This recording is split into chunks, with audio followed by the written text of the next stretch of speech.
keep talking about relationship stages as if you all understand what I mean, but most of us have no clue that every relationship goes through stages.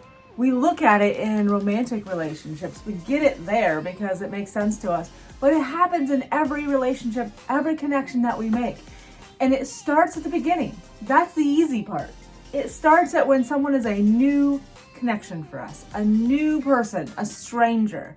And there's some initial introduction, but it's really just basic. Maybe they've been introduced to you through a fellow colleague. Maybe they were at a networking event that you also attended. There's any number of reasons or ways that someone will come into your atmosphere and come into your ecosystem. And that's where it all begins. It starts at hello, my name is. That's the easy part. And most of us go from hello, my name is and jump right past all these other stages and go straight to the end. What I call committed, or to a harvest, because I love using the plant metaphors. But there's all these middle stages that you all are forgetting about. So I'm gonna fly through them real fast just so you have an understanding of what they are. And later I will go into more depth about them. So let's start with what happens immediately after they're a new person. So we've now met them. We now, hello, my name is, we understand the basics of who they are. They now become a connection. They're now in connect. And this is where we start our relationship. We have a one-to-one with them. We get to have a conversation. We start to understand who they are. And in this stage, many of us understand the phrase know, like, and trust. I actually think it's out of order. It's like, know, trust.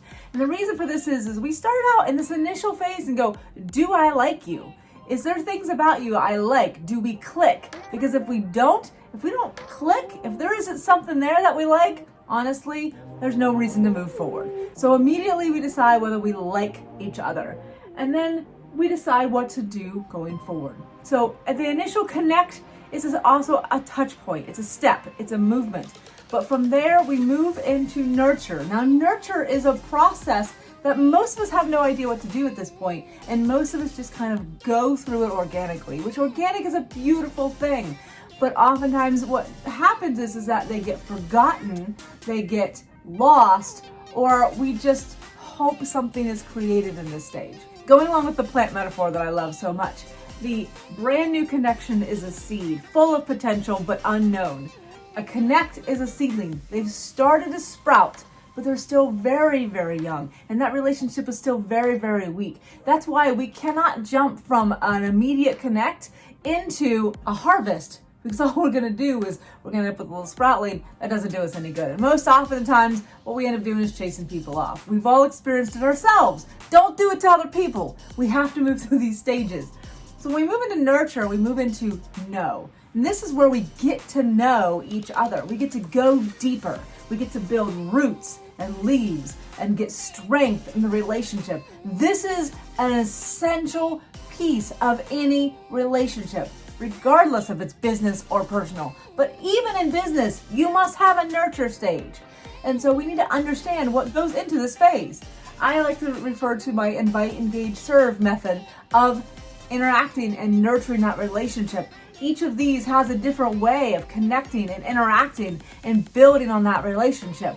See another video for that one. We've gone through this, we've gained some strength in that relationship. We can start to feel there's something more there. There's some solidity in that relationship. We can move into grow. And grow is the stage of opportunity. It's where we get excited because this is where the relationship has strength and roots. It's like a tree. We've gained trust. We've interacted, we've had engagement. We know that if we reach out to that person, they will respond to us. If they reach out to us, we will respond to them. You have to get here in order to move, to commit and harvest. And too often, people are missing a follow-up process that gets them here. If you forget to follow up on the things you promised, if you lose track of them, those important bits of data, if you forget their name or forget to follow up or forget to send that proposal or whatever it may be, you will erode trust and you will not gain the solidity you need to get to the grow stage.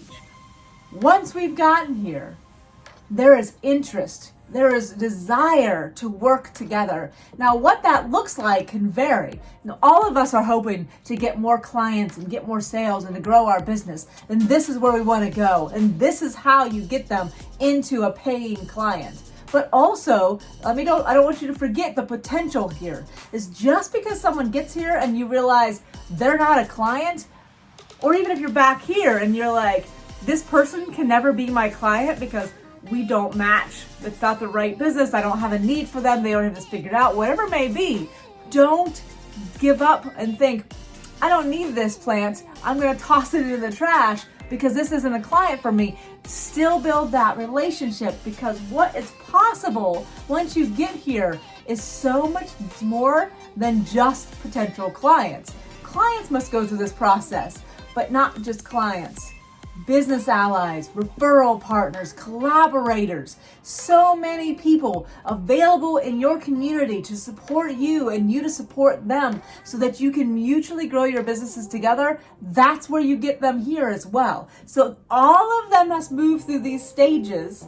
And sometimes those stages can look ever so slightly different based on which avatar they're going to be, but they still must move through these stages. So these are the general stages that you will always think about with all of your connections, no matter who they are, as long as you have and want to move them through the stages. These are the stages you must move them through. Once you are here, you can feel it. You can tell by their engagement, by their interest. And so once they're here, that is when you make the opportunity to work together available to them. And some people will fly through these stages and other people will creep through these stages. And that is okay. And as long as you understand what it takes to work people through these stages, to feel where they are in that process and to keep track of them, then their speed is less important and your follow-up is the key. What are you missing to create this? That's what I want you to consider. And if you want to dig deeper into each of these stages and figure out what you need to do in order to create that movement, let's have a conversation.